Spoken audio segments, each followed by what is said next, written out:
ইসলাম ধ্বংস করতে জামায়াতই যথেষ্ট, ক্ষমতায় এলে জামায়াত তাদের আকীদা চাপিয়ে দিতে পারে, এ নিয়েও আপনারা বিভিন্ন সময় আশঙ্কা প্রকাশ করেছেন। তিন জিনিসের নাম শিবির: বেয়াদব, বেআমল এবং উচ্ছৃঙ্খল। এই তিন জিনিসের সমন্বয়ে শিবির হয়। আসলে জামায়াতে ইসলামের সাথে আপনাদের রাজনীতিটা কোন সুতায় গাঁথা হচ্ছে? জনাব মুফতি সৈয়দ ফজলুল করিম। দেখেন, জামাতও আমাদের ব্যাপারে অনেক বক্তব্য দিয়েছে। তাহলে দেওবন্দের ব্যাপারে, আহলুস সুন্নাত ওয়াল জামাতের ব্যাপারে জামাতের অনেক বক্তব্য আছে। তাসাউফের ব্যাপারে জামাতের বক্তব্য আছে। জামাত সেই বক্তব্য থেকে এক তীর পরিমাণ পিছপা হয়নি। আর আমরাও বিগত দিনে যে বক্তব্য দিয়েছি এবং আমাদের মুরব্বীরা যে বক্তব্য দিয়েছেন, তার থেকে আমরা এক চুল পরিমাণ এখন পর্যন্ত আপনার সাথে কথা বলা পর্যন্ত পিছপা হয়নি। যদি জামায়াত ক্ষমতায় যায়, প্রথম কওমি মাদ্রাসা বন্ধ করবে, এটা তাদের ফার্স্ট টার্গেট। এই জামাত যেখানে সেখানে লাগবে, যেখানে ইসলাম ধ্বংস হয়ে যাবে। আমরা যখন মতনৈক্য করি, যেমন ধরে নেন আপনার সাথে আমরা জমি নিয়ে দ্বন্দ্ব হতেই পারে, কিন্তু তখন দরকার কি দলিলের। ঠিক আপনার সাথে আমার একটা কোনো একটা মতনৈক্য হতেই পারে, ইসলাম নিয়ে আমি বলে আমি সঠিক, আপনি বলে আপনি সঠিক, এটা আমি আশ্চর্য হওয়ার কিছু নেই। কিন্তু তখন আসবে দলিলের।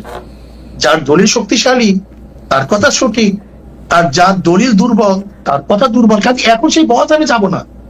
রাইট, এখন সেই বহসের জায়গা না। রাইট, আমি মূল ভিত্তি বললাম। রাইট, মূল ভিত্তি দলিল। ওকে ওকে ওকে ওকে ওকে কিন্তু আমরা একদিন আপনার কাছে আলাদা করে শুনবো, আজকে সেটার জায়গা না। মানে দলিলও যে সাবজেক্ট টু ইন্টারপ্রিটেশন, ওইটার আমরা কি করবো? ধরেন আপনার ইন্টারপ্রিটেশন আর আরেকজনের ইন্টারপ্রিটেশন একই দলিলের যে আলাদা হইতেছে, সেইটারও আমরা আসলে কি করব? কারণ হচ্ছে যে এর জন্য যে যেটা মানবে, যে যেটা মানবে, যে যেটা মানবে। ওকে, কেউ যদি এফ এ মানে আর আর এস মানে, হ্যাঁ, সিএস মানে, তখন আমরা বলবো এখন বিএস হয়েছে, তুমি বিএস মানো। ওকে, ঠিক আছে। সিএসআরএস এবং বিএস দিয়ে সুন্দর উদাহরণ দিয়েছেন। আমরা একটু পরবর্তী প্রসঙ্গে আসি। এনসিপি নেতা জনাব হাসনাত আব্দুল্লাহর আহ্বানে সাড়া দিয়ে আপনারা আওয়ামী লীগ নিষিদ্ধের আমলে মানে আন্দোলনে যমুনা ও শাহবাগে গিয়েছিলেন। সেখানে হাত পাকা হাতে অনেককে আমরা দেখেছি। সরকার আওয়ামী লীগের কার্যক্রম নিষিদ্ধও করেছে, কিন্তু এরপর থেকে সোশ্যাল মিডিয়ায় অনেকে আলোচনা করছেন, আমাদের ঘোষণায় অনেকে মন্তব্য করেছেন, ইসলামী আন্দোলন বাংলাদেশ গত 15 বছরের সুবিধাভোগী, অর্থাৎ আপনারা গত 15 বছরে সুবিধা নিয়েছেন। বিএনপি জামাত বর্জন করেছে এমন কিছু স্থানীয় নির্বাচনে আপনারা অংশ নিয়েছেন। আপনাদের অনুষ্ঠানে সাবেক তথ্যমন্ত্রী, যাকে আসলে নানা মানে পররাষ্ট্রমন্ত্রীও বটে, যাকে নানা অভিধায় অভিহিত করা হয়, সেই ডক্টর হাসান মাহমুদের মতো প্রভাবশালী বিতর্কিত আওয়ামী লীগ নেতার পুরনো ভিডিও এখনো আমরা দেখতে পাচ্ছি, যেখানে তারা আপনাদের সঙ্গে বসে আছেন। কেউ কেউ এমন মন্তব্য করছেন, যখন যারা ক্ষমতায় থাকে আপনাদের সঙ্গে, আপনারা তাদের সঙ্গে তাল মিলিয়ে চলেন। একটু আপনার মন্তব্য শুনবো। এইটা ভুল বলছেন। যখন যারা ক্ষমতায় থাকে, ইসলামী আন্দোলন তাদের সমস্ত সমস্যাগুলি, দুর্নীতিগুলি তুলে ধরে, এইটা বলতে পারেন। আচ্ছা, আপনি কি দেখেছেন সেখানে শুধু হাসান মাহমুদকে, সেখানে কি বুলু সাহেবকে দেখেন নাই? দেখছি, আমার পাশে দেখছি। তা সেটা বললেন না কেন? না, বুলু সাহেবকেও দেখছি। হাসান আমার স্বরাষ্ট্রমন্ত্রীর সাথে, স্বরাষ্ট্রের সাথে। জি, আপনি বলেন, আপনি শেষ করেন, তারপর আমি বলবো। আমি শেষ করি। আপনার হাসান মাহমুদ সাহেবের সাথে আমার বক্তব্য মানে আমাদেরকে বসতে দেখছেন, কিন্তু তারপরে আমি যখন বক্তব্য দিয়েছি, তখন এই বক্তব্য দিয়েছিলাম সেটা তো তুলে ধরলেন না। ওই একই স্টেজ আপনি দেখুন সেই বক্তব্য, যে আপনারা বিএনপি বলছেন আমরা এইটা করছি, আওয়ামী লীগ বলছেন আমরা এইটা করছি, কিন্তু কে কত দুর্নীতি করছেন সেটা তো বললেন না। ওই স্টেজে বক্তৃতা দিয়েছি, আপনি শোনেন সেই বক্তৃতা।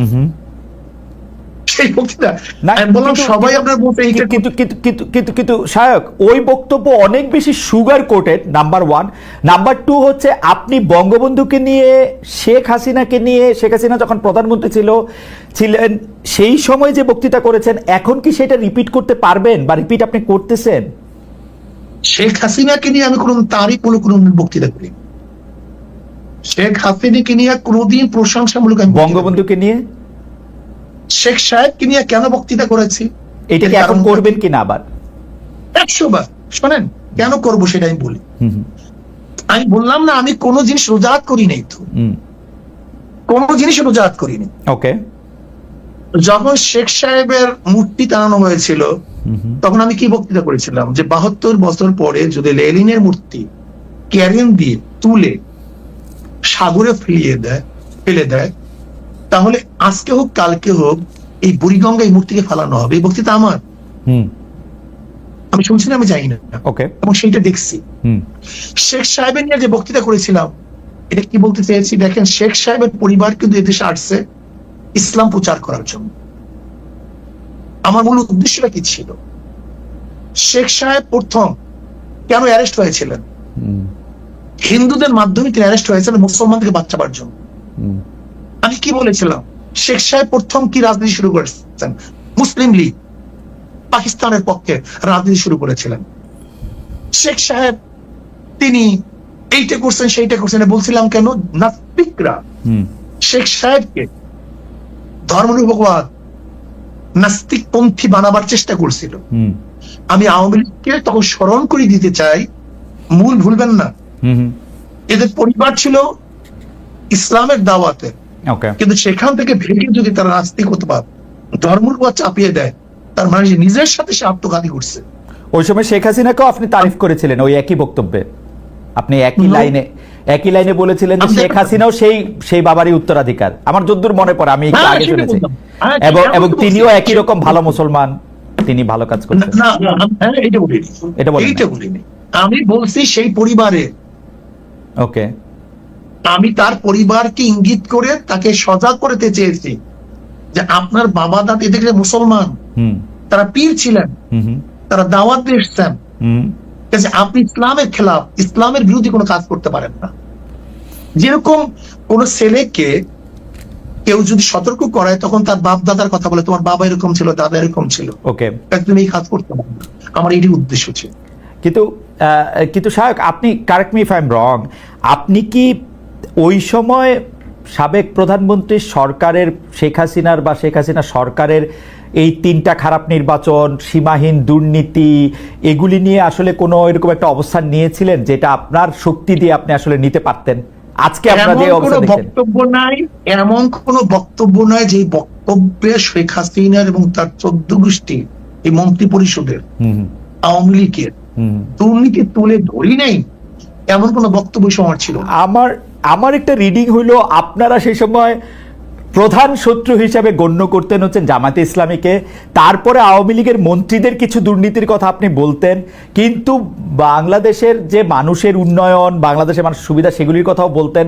তার ফলে সরকার, মানে সেই সময়কার সরকার একরকম খুশিই হতো পীর সাহেব চরমনায়ের উপর বা শায়েকে চরমনায়ের উপর, যে তারা আসলে আমাদের পক্ষেই থাকছেন। মানে আমার রিডিং আর কি ওই সময়কার ব্যাপারে। না, সেই রিডিংটা কেন আপনার মধ্যে অনুভূতি কেন হয়েছিল? কারণ আপনারা জামায়াতের খুব সমালোচনা করছেন, তারপরে হচ্ছে সরকার প্রধানের সমালোচনা আপনারা সরাসরি করতেছেন না, 2-1 মন্ত্রী বা 2-1টা ঘটনার কথা বলে বলতেছেন। আমার মনে হয় আপনার কাছে এটা দৃষ্টিগোচর হয়নি।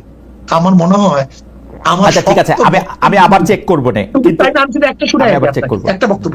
জি, আমি পল্টনে আপনার সরোয়ার দিতে বলেছিলাম যে শেখ হাসিনা, আপনি শুনে সে বক্তব্য, জি, আমি শুধু একটা এরকম 50টা বক্তব্য দিতে পারবো, জি, যে শেখ হাসিনা আপনাকে ভারত বাঁচাতে পারবে না, আপনাকে বাঁচাতে পারবে না, আপনাকে পুলিশ মিলিটারি আপনাকে বাঁচাতে পারবে না, আপনাকে ভারতে অবশ্যই ভাবতে হবে। সে বক্তৃতা শুনিয়েন আপনি, অনেক আগের বক্তৃতা। আচ্ছা ঠিক আছে, আপনি যদি বলে থাকেন সেটা আপনার, মানে শেখ হাসিনার দুর্নীতি বা শেখ হাসিনা এইরকম খারাপ 3টা নির্বাচন দিয়েছে, এটা যদি আপনি বলে থাকেন সেটা ঠিক আছে। আমার দর্শকরাও নিশ্চয়ই শুনেছেন, শুনবেন, আমিও শুনেছি সরকারের প্রতি আপনার সমালোচনা ছিল, কিন্তু সেইটা ছিল হচ্ছে 2 বা 3 নাম্বারে সরকার প্রধানের প্রতি, সরকারের প্রধানের প্রতি আপনি মাননীয় সাহেব, সরকার প্রধানের প্রতি ইউ ওয়্যার সফট, সরকার প্রধানের প্রতি। না, ভুল, এটা ভুল, এই মেসেজ আপনার কাছে সম্পূর্ণ ভুল। আচ্ছা ঠিক আছে, সম্পূর্ণ ভুল। আচ্ছা, আমি পরবর্তী প্রশ্নে আসি। সরকার প্রধানের ব্যাপারে আমি যে মন্তব্য করেছি এরকম বক্তব্য আজ পর্যন্ত কেউ দেয়নি। আচ্ছা, আমি একটু পরবর্তী প্রসঙ্গে আসি। 71 মুক্তিযুদ্ধের সময়টাও আছে কিনা সেটা সেদিন আপনি স্পষ্ট করেননি, আজকে এটা স্পষ্ট করবেন? মানে আপনি অনেকেই প্রশ্ন করছেন যে জামায়াতের মাননীয় আমির ক্ষমা কিসের জন্য চাইলেন, মানে 47-এর পর থেকে শুরু করে আজকে পর্যন্ত,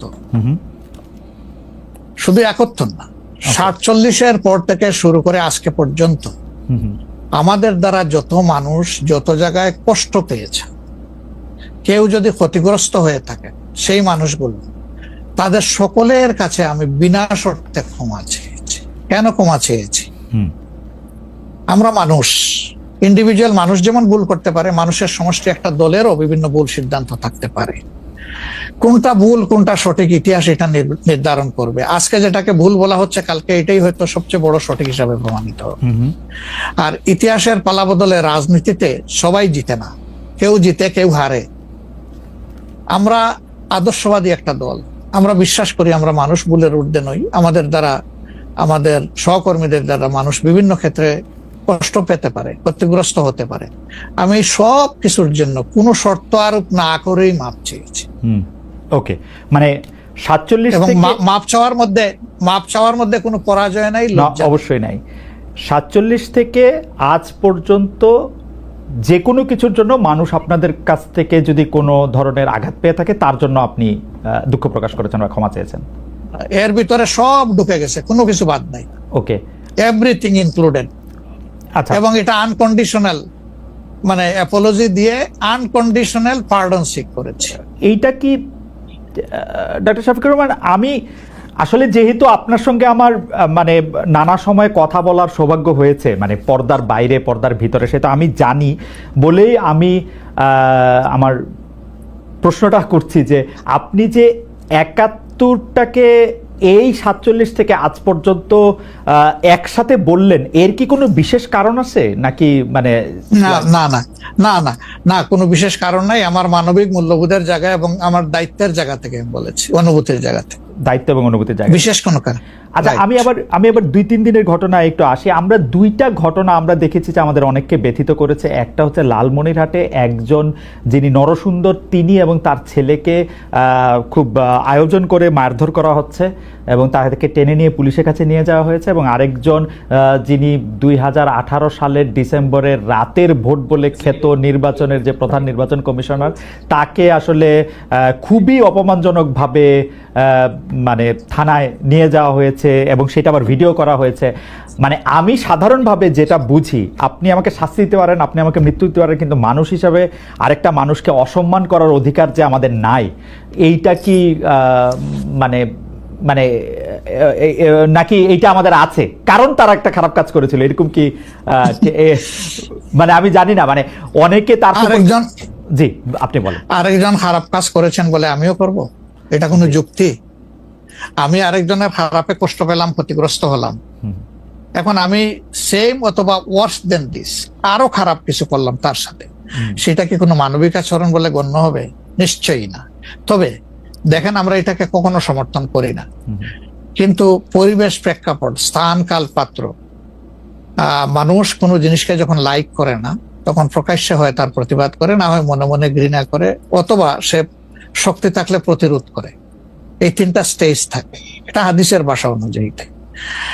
তো এই অবস্থায় আমরাও তো ভিজিবল সেই রকম প্রটেস্ট অনেক ক্ষেত্রেই করতে পারি না, কিন্তু আমরা এগুলাকে মনের দিক থেকে সাপোর্ট তো করি না, আমরা বরঞ্চ মনে করি যে এগুলা আরেকটা অপরাধ। ডেফিনেটলি সিইসি যিনি ছিলেন, তিনি তো একজন মানুষ, তিনি এই রাষ্ট্রের একজন সিভিল সার্ভেন্টও ছিলেন এবং উঁচু পর্যায়ে তিনি দায়িত্ব পালন করে তিনি রিটায়ার করেছেন। তিনি নিশ্চয়ই কাজ ভালো করেন নাই, অনেকগুলা খারাপ কাজ করেছেন। সেই সময়টা জনপ্রত্যাশার এগেনস্টে গিয়ে করেছেন, সত্য তথ্যের উপর না থেকে অসত্য তথ্য তিনি তার সংস্থা থেকে বলেছেন, সেগুলো সব খারাপ।